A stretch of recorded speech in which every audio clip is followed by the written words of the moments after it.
ஷே ஆமாம் ஆமாண்ணாயி எட்டநாடு சனி சனி சரியாலே இல்லை மாநில பேலை வெளிநாட்டுக்கு தாய் இந்தியா நாடு 25 மாநிலம் எக்ஸ்போர்ட் பண்ணுதான். அதை பூரா எரிஞ்சிட்டார். கப்பல் துறைமுகம் விமானத்தில் போகிறது 2 எலுமிச்சம்பழம் கனியை எரிஞ்சிட்டார்.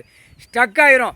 அங்கிட்டிருந்து இங்கே சைனா சிங்கப்பூர் ஆங்காங்கே பூரா சுவிட்சர்லாந்து எல்லா நாட்டுக்காரும் இங்கிட்ட அவன் அனுப்புனால 160-70 நாடு அதையும் கப்பல் விமானத்தில் எரிஞ்சிட்டார். விமானம் நிறையா சோழி முடிஞ்சு போவோம், கப்பல் நிறையா சோழி முடிஞ்சு போவோம். அவ்வளோதான் முடிஞ்சு வச்சு. ஏலே முட்டா பேலை மானிட பேலை 7 ஜெம்மா ஐயா எங்கள் ஐயா உட்காராதனால கடவுளே உட்காராதனால பூமியை நாசம் பண்ண வந்த கண்டாரோலி மணலா துவைச்சி எடுத்து போடுவார். எலுமிச்சம்பழம் கனியில் எரிதார். ஒவ்வொருத்தன் மூஞ்சி மோரெலாம் வீங்கி போவோம். இல்லை வீடை பூட்டியாச்சுரா, அடுத்து வீடை எரிக்கணும். உலக நாடு தாய் இந்தியா நாடு தமிழ்நாடு வீடை எரிக்கலை எப்படி கணக்கு வருதுன்னு பாடுறா. எல்லா வீடை எரிச்ச முடிச்சோடனே அப்படியே சோளக்காட்டு பொம்மை மாதிரி போவான். சொட்டுன்னு ஒரே ஆடுறா சோழி முடிஞ்சு போவான். ஆணும் பெண்ணும் புகையாக போகுதுடா. வீச்சம் பொறுக்க முடியல. முக்கால் சத்தியம்.